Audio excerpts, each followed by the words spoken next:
How's it going, guys? It's your boy Kanji FPL and welcome back to the channel. Last week I actually wildcarded and it didn't go as I planned, but it is what it is. Let's jump right into my Gameweek 23 wildcard analysis. If there's one quality that I rate in people, it's transparency. Whether it's a teacher, a doctor, or my investment advisor, I rate people that are honest with me. And I feel like it's very easy to tell when people are transparent. And so when I was creating my video last week, I actually presented Wildcard 1. And this was the team that I was pretty set on. I made all my content based on it. I posted it on Twitter. But a day before the deadline, I called one of my bros, and he's a Manchester City fan. Shout out Noah Premchi. That's my bro. And he actually changed my mind. It came down to a simple fact. If Salah's not in the Premier League right now because he's injured and he's not an FPL pick, why don't you spread your money and go get Kevin De Bruyne? And I remember season after season after season of Kevin De Bruyne damaging my rank. I never had KDB in my team because there was always better FPL picks, players that were more consistent, players like Harry Kane or players like Heung-min Son who didn't have the injury risk and also were on penalties, or maybe even Mo Salah. And I never really had KDB, but I knew I didn't really have the joy of owning him. So I didn't really feel like, is it worth the risk? I wasn't sure. So I called him because he's a Man City fan. And he's like, listen, Kyle Walker's going through a lot of issues in his personal life. So don't go for Kyle Walker. And also, if you're looking for a captain, he's like, Captain Alvarez, because it's going to be Alvarez's birthday. And I was like, what? No way. But I was thinking to myself, like 60 minutes of Alvarez is equal to 30 minutes of Holland, in my opinion. So I was never going to captain Alvarez. But he's like, okay, if you're not going to captain Alvarez, you should go for Kevin De Bruyne because he's a better asset than Phil Foden. And he was right. But it's pros and cons to every decision that you make. With me having KDB, I actually didn't have Alvarez. Alvarez went out there and got 13 points when KDB went out there and got 7. But it didn't really hurt too much because I gained a point from my captaincy because I would have captained Foden even if I still had Alvarez. And on top of that, I didn't have Joao Pedro, who actually blanked and then got injured. And instead of Joao Pedro, I ended up having Erling Haaland, who's fine. But either way, I still lost on 6 points relative to my wildcard team that I had presented.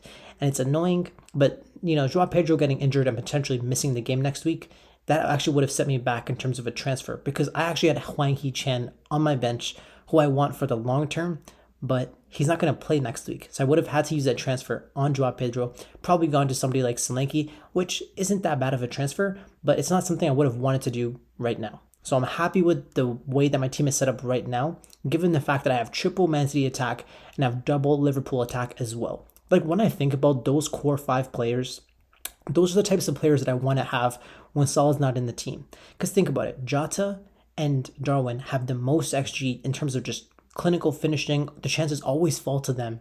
And when it comes to Man City, those are the 3 best Man City players, especially over the next couple weeks.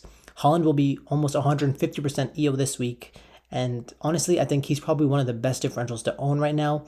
He looked kind of rusty last week, but I just feel like he's the type of player that you can just trust. I'm sure Haaland knows he looked rusty. I'm sure he's excited to go back into training and to prove to his doubters about how good he is. And I'm sure he's excited to go out there and go do better than how he did last season. So I'm really excited to have Haaland in my team. Luckily, I ended the game week with a green arrow, and I'll take that. You know what? It's just been such a tough FPL season. I feel like there's just been so much inconsistency, but let me break it down with you player by player. Let me start with my goalkeeper position, Areola. He ended up with 3 points, tied with Dubravka, and honestly, I'm just glad he ended up with a save point. Thank you, Calvin Phillips, for gifting Dominic Solanke a goal. I was going into this game kind of excited. I'm like, you know what? West Ham are a pretty solid defense. There's a chance they can keep a clean sheet, but Calvin Phillips, maybe there's a reason Pep Guardiola never played you. No, I'm just kidding. I don't mean to be disrespectful. I'm sure it's because, Rodri's the best in the world in that position, but it just showed you how rusty Calvin Phillips was, and that costed me FPL points big time because I actually have Solanke as the main EO rank threat to my rank. So it is what it is, and that hurt, but you'll take it and move on. 3 points is fine. At least he got the save point. We take that and we move. Moving on to Estupinian, a 0-pointer. Thanks, bro. But you know what? If I had enough money, this would probably be Pedro Porro, but you can't own everyone. And that's how it is in FPL. I'm just hoping that Estupinian will, he'll pay me back. And, every time I've doubted Estupinian, he's always come through. I'll never forget the fact when I benched him against Arsenal, and yet he ended up with a goal, assist, a clean sheet. I'll never forget that. And because of that, he has my trust. He's a quality player. He's a great FPL pick at 5.0. He's also a value pick as well. So I'm happy with that. And you know what's interesting? The player that I was considering, not going for a Superman with, it was actually Fabian Schär, if you believe it or not. The reason is because I knew I'd be going against Kieran Trippier, and I was like, why not just triple up on Newcastle defense? But I just couldn't do it. I genuinely just couldn't make a move like that because I was like, what about Anthony Gordon? There's a chance that, he could become a brilliant FPL pick at 6.0. He might be like completely essential at some point. So I might want to move to him. So I didn't want to triple up on Newcastle in that sense. So it is what it is, and I'll just move on with a 0-pointer for my Stupinian. Hopefully you can do better. It can't get worse, right? Then we have Trent, who played Chelsea, and he was actually benched. The fact that he got minutes against Norwich in the Cup, and I honestly just thought he would start against Chelsea and against Arsenal. They just probably gave Trent a break. And I think I just came to realize that Jurgen Klopp doesn't respect Chelsea. Even last year, he ended up benching Salah versus Chelsea. Like, maybe he just doesn't rate Chelsea the way that the rest of the Premier League does. And I think maybe it was for good reason. I think Klopp was just protecting Trent, making sure he's 100% fit for the Arsenal game, because that is a huge game for the entire season. But yeah, so we take 1 point from Trent and we move on. Next, we have Gehi, who played Sheffield United at home, and they conceded a bunch of goals. They literally conceded in the first 30 seconds. Great. But it is what it is. That's how it is when you have FPL defenders. They're hit or miss. You never know where the points are going to be. But at least with my wildcard, I'm not spending too much money in my defense, and that's one thing I'm proud of. Moving on to my mids. We've got Bukayo Saka. I'll touch on him later, but this guy is super essential in my opinion. I think he's too cheap, very consistent, on pens, playing for a title contending team. You just gotta have him in my opinion. Then we've got my guy, Diego Jota. He's the gunman, the best finisher at Liverpool. He's so clinical. The way he got through that Chelsea defense, I don't know if it was terrible defending for Chelsea or Jota's just crazy. It really reminds me of that goal Firmino had against Arsenal. Do you remember, I think a year or two ago, where it's God, he went in, he got the ball, played through the middle, was on his left foot, his right foot, beats two defenders, and then just slots it in the corner. That reminds me of what Jota did, but the finish wasn't as great, but the move was pretty similar. So Liverpool players just find a way to get the job done. They're just so good, man. I love Liverpool, so I'm glad to have Jota in my squad, especially without Salah on the team. Moving on to my Man City mids, I've got Phil Foden and Kevin De Bruyne. Why pick between them when you can have both? But yeah, I'm happy that I ended up captaining KDB. He got me that 7 points. I know it's not 13 points like Alvarez, but I'm happy to own KDB over Alvarez going forward. And those are my two favorite City players, so I'm glad I have them. And that goal from Burnley in the last 5 minutes ended up giving KDB an extra bonus point, which for me counted as 2 points because I captained him. So thank you, Burnley. And shout out to my differential this week, Ibrice Eze. I was really contemplating between Anthony Gordon, but on the last day, we found out that Elise was fit. And I know when Elise and Eze play together, they bring the best out of each other. So I think Eze is a better FPL pick when Elise is in the team, because the team just has so much more creativity and more potential, especially on the counterattack. It's hard to mark one of them out of the game when you can just pass the ball to the other player because they're both so good. But when one of them isn't fit, the team just doesn't function the same. So I think as long as they're both fit, Eze is exactly the type of differential that I want. However, the difference between Eze and Elise is very small. Whoever is on the pens will probably be the better FPL pick. And right now, we don't know who's on the pens. So it is what it is. And there's going to be a moment where one of them's going to take a penalty. I'm just hoping that it's Eze. And lastly, we've got my two strikers in the league. We've got a Manchester City striker and a Liverpool striker. You'd expect them to put up a lot of points, right? Wrong. But it is what it is. I like the players that I picked for the long term. It's not about, that instant gratification. We search for that instant gratification, but it would have been nice. But it's okay. As long as they get me the points over the next couple weeks, I'll be satisfied with that. Moving on to my season review so far, this is actually something from FPL Optimized. And I just want to explain what the graph means. So on the white line, you're seeing the predicted points for the top 1,000 FPL managers based on historical finishes. So the white line is the average predicted points of that group. Now the yellow line, what you see is the predicted points of my team relative to the average predicted points of the white line, which is the x-axis. So every time you see the yellow line above the white line, that's a good thing. The larger the gap, the better. Now, the blue line is actually the amount of points that I got relative to what I was predicted to get. And as you can see, in the first half of the season, I was getting very lucky. But realistically, I just thought I had a very good read on the situation. Thought I had a really good read on the Premier League. I thought I was going for the right players. But now that I'm on the other side of it and I'm getting unlucky, now I really understand the difference between positive and negative variance. Like one of my biggest moments of positive variance this season was when I had Trippier and he crossed it into the box and Botman scored the goal, giving me the assist and the goal, and both of them got clean sheets in that game. It was unreal. I remember jumping up around like a little kid. That was my highlight of the season so far.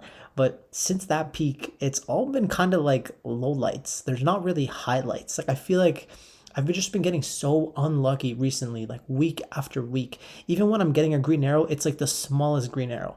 Imagine if Darwin had just scored that penalty, bro. Because that penalty, man, Darwin ended up with a -2 because of that. If he didn't get that, that's like a 2-point swing. Then he also would have got the goal. That's another 4 points. That's 6 points. Jota would have got the assist. So that's another 3 points. And because Darwin, like, he got a goal and an assist at the end of the game, because he's a striker, he probably would have ended up on bonus. So that costed me at least 8 or 9 points. Just Darwin missing the penalty. Darwin, why, bro? But that's just how the season's been. And you got to take the lowlights with the highlights, because that's what FPL is all about. And I'm just hoping that my luck turns around at some point.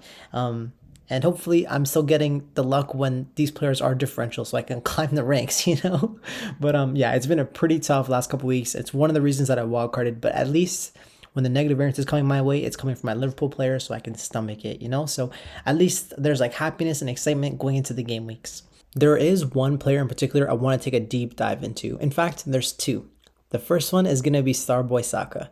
This guy, every week it's just been blank after blank after blank. Like, when is he going to get his return? Well, finally, he came through. It was like a right foot shot across his body to the bottom corner, far post.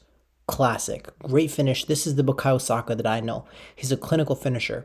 In fact, when I looked at his expected statistics last year, he overperformed his expected goals and assists by around 4 or 5 goals. That's what Saka does. He's a great finisher.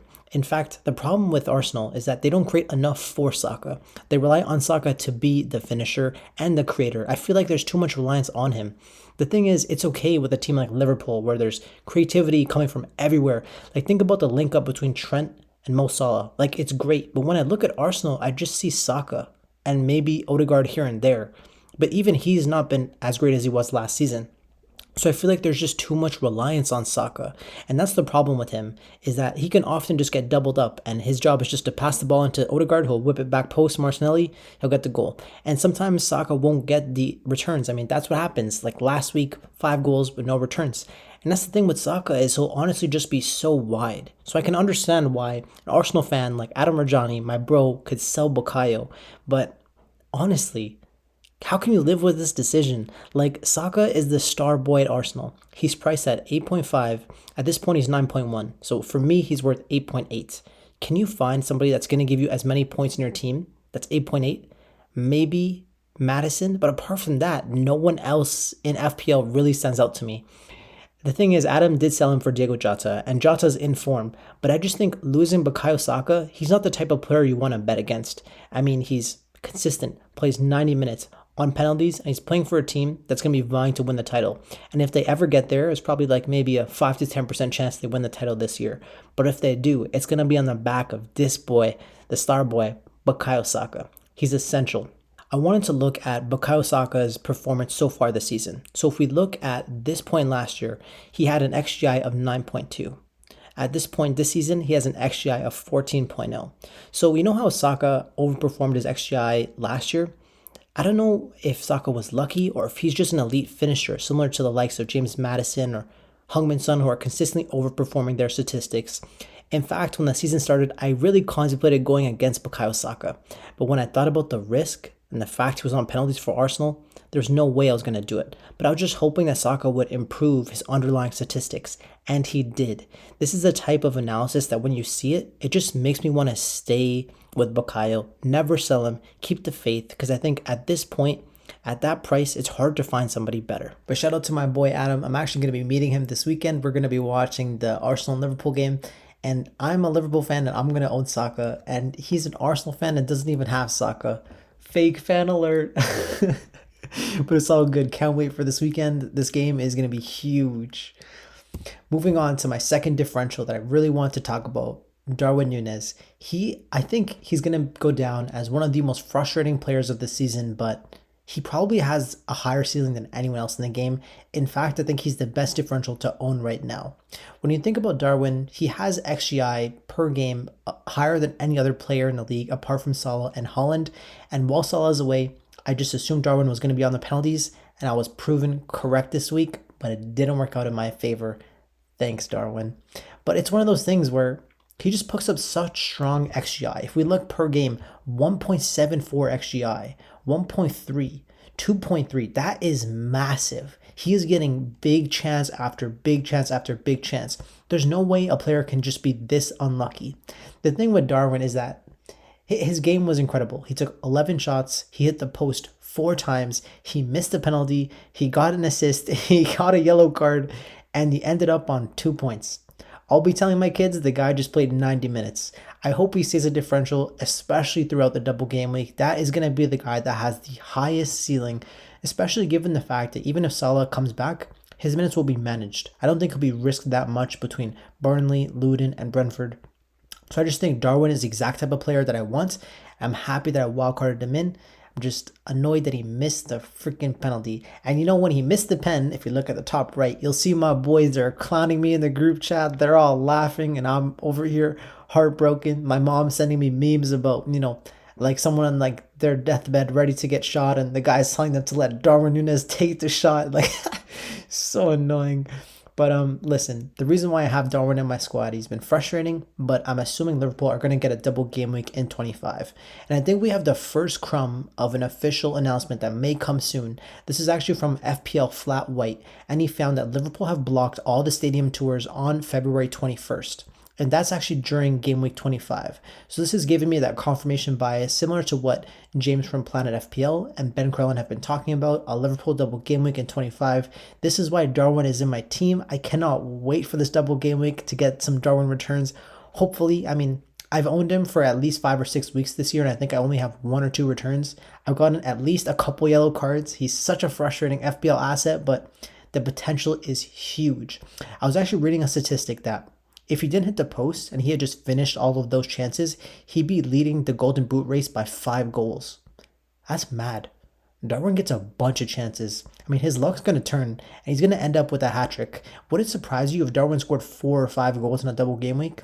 Wouldn't surprise me at all. It'd be surprising that he finished his chances at a high conversion rate, but he gets so many that something like that is possible. I can't even imagine going through a double game week without him.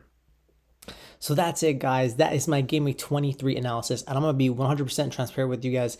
This is my first season on YouTube. Like, I've never really understood how to make content. I'm learning along the way. And I'm currently at 95 subscribers. My goal when the season started was to get to 100 subscribers. So I'm going through a lot of struggles and stuff with my personal life, with work, all these crazy variables that have come up. So if you could just do me a solid and just hit that subscribe button, hit that like button, comment on the video to help with engagement, it would mean the world to me. So thank you so much for all your support, and it just encourages me to work harder and be even better. So thank you, and I hope you have a wonderful day. Peace.